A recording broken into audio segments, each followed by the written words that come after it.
Bonjour et bienvenue dans cette nouvelle petite vidéo sur Sorcery FR, sur la Mana Full, pour une nouvelle démonstration des règles spécifiques. Donc aujourd'hui, on va voir le mot-clé Airborne. Effectivement, il y a eu beaucoup de questions sur ce mot-clé, comment on l'utilise, à quoi ça sert, est-ce que j'ai le droit de faire ci, est-ce que j'ai le droit d'aller chercher une tarte à la fraise chez ma grand-mère. Aujourd'hui, on va essayer de répondre à toutes vos questions sur ce mot-clé Airborne. On va même essayer de voir quelques petits cas spécifiques.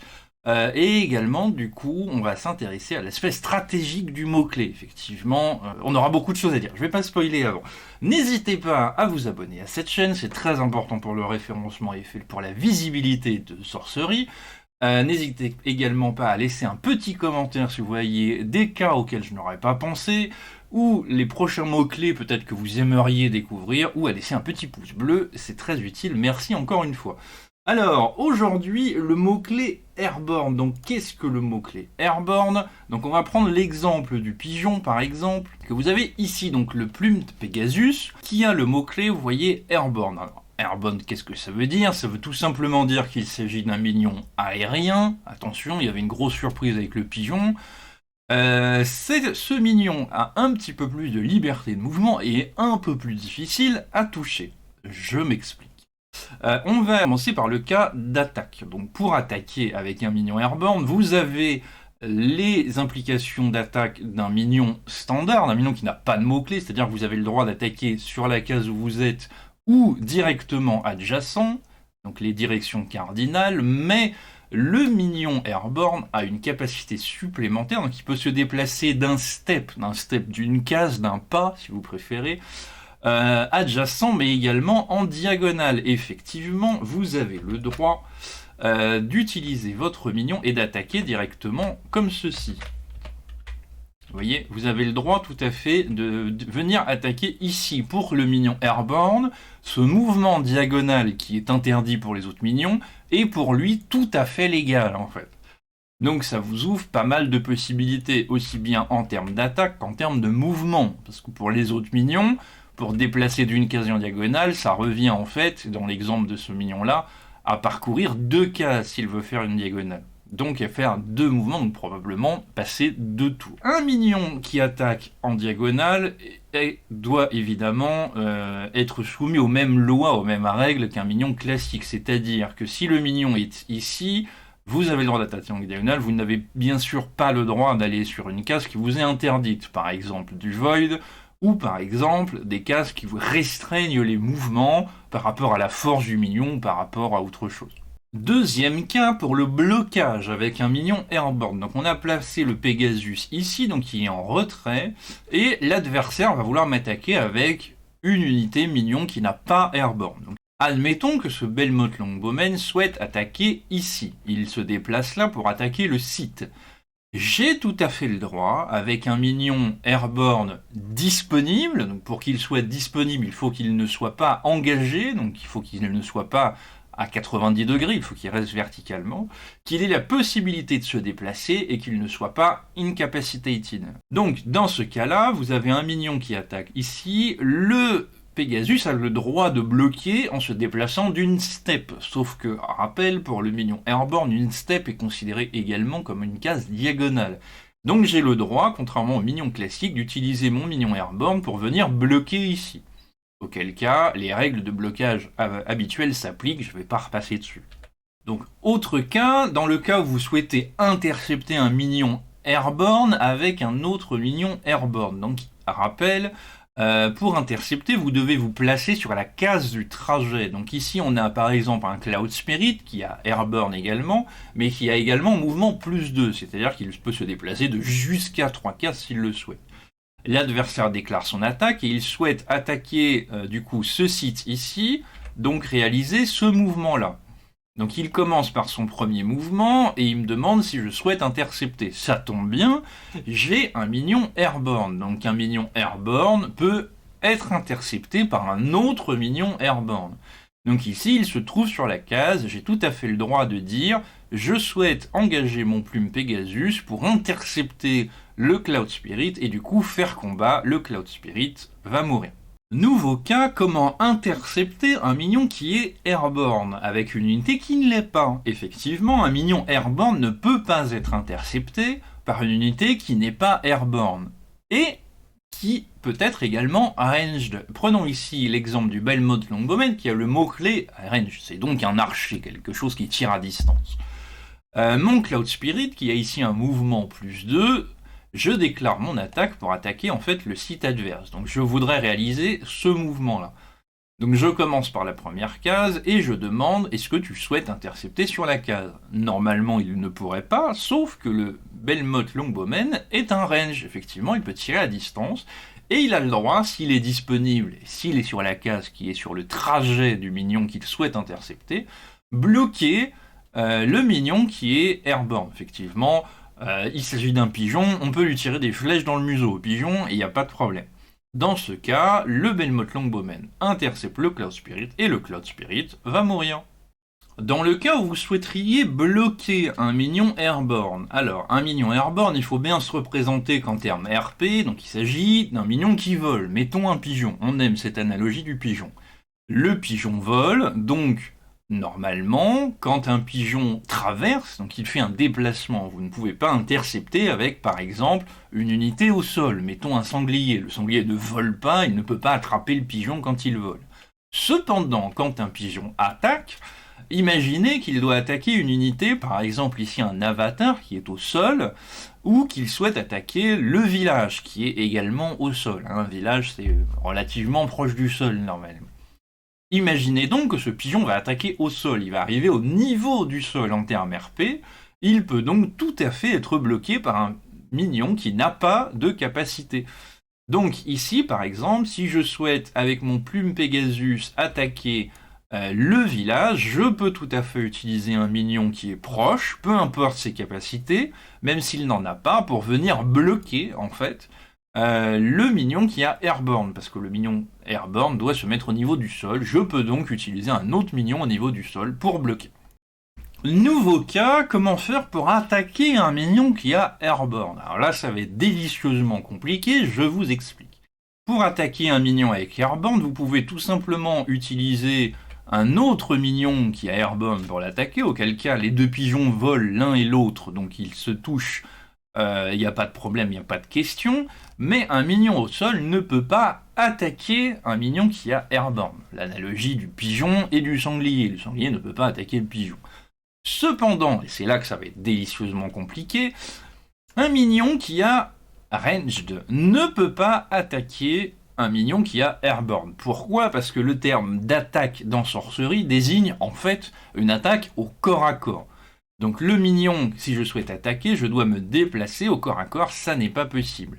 Cependant, les minions qui ont le mot-clé range, donc le mot-clé à distance, peuvent utiliser cette capacité.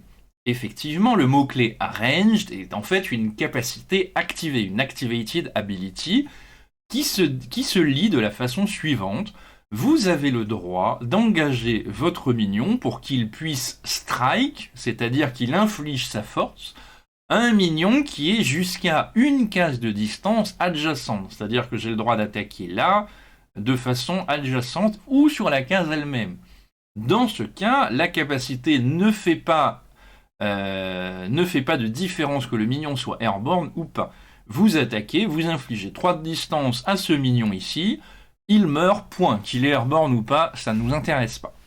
Également, un minion qui a airborne, ne pouvant pas être attaqué par un minion au sol, peut toujours être ciblé par des sorts. Exemple, vous avez le droit d'utiliser par exemple Bury, qui veut dire Burrow Target Minion or Artifact if able.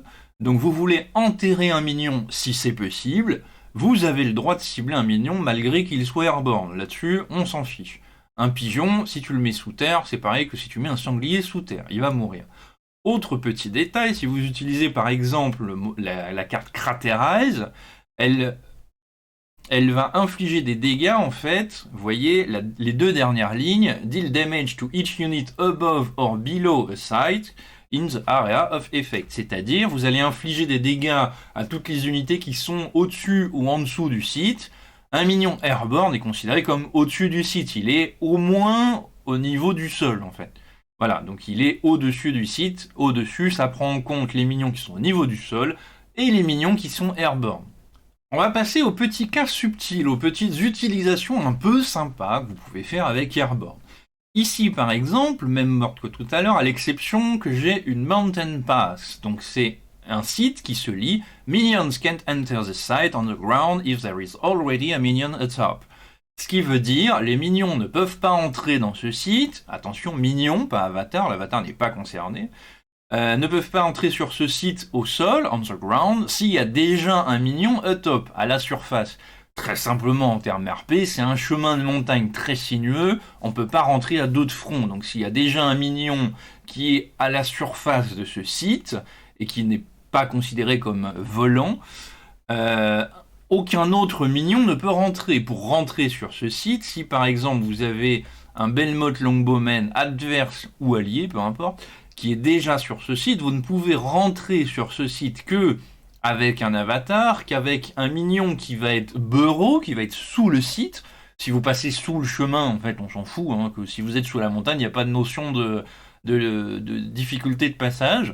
Et vous avez également le droit, très logiquement encore une fois, de rentrer avec un minion airborne. Effectivement, un minion qui vole ne s'intéresse pas que si le chemin il est étroit ou pas. Il vole, il s'en fout. Ce qui peut permettre, par exemple, dans le cas où vous avez votre avatar et un minion random au sol sur cette Mountain Pass, que votre adversaire ne peut pas en fait se déplacer sur ce site-là. Effectivement, le chemin est déjà pris, il ne peut pas intervenir. Cependant, si vous souhaitez vraiment défendre votre avatar, vous avez le droit de placer des minions airborne dessus. Effectivement, eux n'étant pas limités par le terrain, ça peut vous faire une bonne position défensive. Autre exemple, ici j'ai placé par exemple un Updraft Ridge qui se lit Airborne minions atop of the Updraft Ridge have movement +1. Ce qui veut dire très simplement les minions qui sont à la surface de ce site, au début de leur tour, ont +1 de mouvement. C'est-à-dire que si mon minion Airborne commence ici son mouvement, sur le Updraft Ridge, il a en fait non pas un, mais 2 mouvements. Pour rappel, le minion airborne pouvant se déplacer en diagonale, je peux alors faire quelque chose comme ceci, par exemple. Une case, 2 cases, attaquer le minion adverse. Ça peut être une capacité offensive assez sympa qui vous permet d'avoir un peu plus de mouvement, d'autant plus qu'il y a de fortes chances que votre adversaire ne puisse pas en profiter. Autre exemple avec les sites un petit peu sympa, ici j'ai posé une bottomless pit. Bottomless pit se lit Whenever an airborne minion enters the site, kill it. Ça veut tout simplement dire quand un minion qui n'est pas airborne entre sur ce site, tuez-le. Effectivement, la bottomless pit, la fosse sans fond si vous préférez, le puits sans fond, c'est juste un trou. Donc un minion qui ne vole pas tombe dans le trou, il meurt. Ah, c'est logique. Ce qui veut dire que si votre adversaire n'utilise pas de minion airborne, c'est tout simplement un site sur lequel lui ne peut pas entrer, il ne peut pas l'attaquer et il ne peut pas y rentrer, il va être obligé de faire le tour. Par exemple, dans le cas d'un wild boar, donc c'est un minion qui n'a absolument aucun effet, lui ne peut pas venir attaquer ce site-là parce que dès qu'il rentre, il meurt. Donc il va être obligé, par exemple, de faire le tour ou d'utiliser un minion qui a airborne par exemple. Alors que vous, avec votre minion airborne, donc le plume Pegasus, toujours le même, peut tout à fait rentrer sur ce site et être tout à fait confortable, ce qui peut vous donner une position stratégique très intéressante en cas d'attaque comme en cas de défense. Autre cas qui peut être intéressant pour le plume Pegasus, par exemple, ou tout autre minion qui a airborne, c'est de transporter des reliques. Les reliques sont des équipements que vous pouvez donner à vos minions ou à votre avatar, et qui lui sont attachés. Par exemple, si on prend l'exemple du Devil Egg. Donc le Devil Egg est une relique, vous voyez comme c'est écrit au milieu, et qui se lit « At the end of each turn, the controller Devil Egg's site loses 1 life ». Ce qui veut dire, à la fin de chaque tour, l'adversaire est le vôtre, le contrôleur du site sur lequel est le Devil Egg perd 1 point de vie. Donc, admettons que je veuille équiper le plume Pegasus avec le Devil's Egg. Je vais pouvoir emmener, alors quand le minion se déplace, il emmène l'équipement avec lui, comme ceci. À la fin du tour, donc, le contrôleur du site sur lequel est le Devil Egg, ici ça va être l'adversaire, perd un point de vie, et ça marchera à la fin de mon tour et à la fin de son tour. Donc en fait 2 points de vie par rotation complète. Les minions airborne étant assez difficiles à attaquer, ça peut vous permettre d'utiliser facilement des reliques sans avoir peur de vous les faire piquer par l'adversaire ou tout simplement pour l'incapaciter le plus possible. Si vous utilisez un minion airborne par exemple avec le Devil's Egg, ça rend l'adversaire difficilement... Enfin, ça rend l'adversaire assez fragile parce qu'il va devoir gérer en priorité votre Pegasus, votre minion airborne, pour enlever en fait cette relique. Pendant ce temps-là, ça peut vous donner l'occasion de vous concentrer ailleurs, ou tout simplement de gagner du temps, ou de mettre les derniers points de vie à votre adversaire. Également, à la place du Devil's Egg, vous avez le droit d'utiliser par exemple le Doomsday Device. Le Doomsday Device, c'est un device, donc c'est une relique, c'est quelque chose qui s'équipe de la même façon. Et qui dit tout simplement à la fin de 6 tours, donc 3 tours à vous ou 3 tours à votre adversaire, la Doomsday Device, la bombe va péter et va infliger un nombre de dégâts incroyable. Elle infligera 20 dégâts sur la case sur laquelle elle est au moment où elle explose. Et ensuite 8 à 1 case de distance, 4 à 2 cases de distance, etc. Donc si vous utilisez un minion qui est difficile à toucher, comme un minion airborne, vous pouvez planter le minion sur la case adverse, il ne peut pas être attaqué facilement, donc le Doomsday Device a peu de chances de revenir chez vous en fait. Donc dans ce cas-là, c'est une solution assez rigolote qui permet d'utiliser un minion qui est difficile à tuer pour emmener des saloperies chez votre adversaire. Donc pour résumer, le mot-clé airborne, qu'est-ce que c'est au final? C'est plus une solution stratégique de mouvement, une solution stratégique défensive que réellement offensif. Pourquoi? Votre minion airborne, quand il attaque quelque chose, il va l'attaquer au niveau de ce que vous attaquez. Si vous attaquez un site, vous allez attaquer au niveau du sol. Si vous attaquez un minion terrestre, vous allez attaquer au niveau du sol. Donc en fait, ce sont des minions qui sont relativement faciles à bloquer, parce qu'il suffit d'avoir quelque chose de disponible en fait, pour le bloquer. Donc en termes d'attaque, c'est pas forcément exceptionnel. Par contre, ce sont des minions qui se déplacent facilement et qui sont difficiles à toucher. Donc ça peut être paradoxalement de bons minions de défense, parce qu'eux peuvent bloquer n'importe quoi, et ils sont assez difficiles à attaquer directement ou à gérer directement. Donc vous allez pouvoir bloquer facilement. Déjà, vous pouvez bloquer en diagonale, ce qui vous donne plus de liberté de mouvement, et vous allez bloquer sans qu'on puisse vous attaquer. Ça vous laisse un petit peu plus de liberté. C'est vous qui êtes maître du bloc, et pas l'adversaire en fait, qui cherchera à forcer le play. Également, c'est une bonne solution pour se déplacer, donc soit en utilisant des sites, soit en utilisant du coup des devices qui permettent d'aller vous planquer facilement chez l'adversaire sans trop vous casser la tête. Également, donc ça peut être tirer profit de certains sites un petit peu qui rendent le passage un petit peu compliqué pour rendre votre propre board difficile d'accès et mettre votre avatar à l'écart facilement sans que ça puisse pénaliser vos propres minions qui sont airborne. Eux ne sont pas impactés par ces pénalités. Et enfin, dernière chose, dernier profit de la capacité airborne, ça va être très utile pour mettre le dernier coup létal à l'avatar adverse. Effectivement, quand un avatar adverse est en situation de death door, il faut pouvoir le toucher directement. Les minions airborne, de par leur capacité, leur facilité de mouvement, peuvent plus facilement aller porter le dernier coup à l'avatar adverse sans se faire intercepter sur le chemin ou se faire bloquer, et permettrait d'aller plus rapidement sur le minion adverse. Alors pour rappel, à partir du moment où vous allez vouloir attaquer l'avatar adverse, n'importe quoi pourra vous bloquer. Ça sera utile uniquement sur le trajet en fait, pas sur la destination. Écoutez, voilà, je pense avoir fait le tour de tout ce qu'il y a à dire sur le mot-clé airborne. C'est un mot-clé assez compliqué, mais au final assez facile à comprendre. Il y a juste beaucoup de choses et de petites subtilités.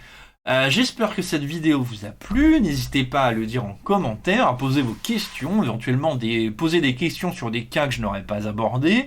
N'hésitez pas à laisser également un petit pouce ou à vous abonner sur la chaîne, c'est très important pour le référencement et pour aider à faire connaître Sorcery. Merci encore une fois à tous, je vous dis à très bientôt pour une nouvelle vidéo explicative sur Sorcery FR, sur la Mana Full. Merci à tous, ciao ciao.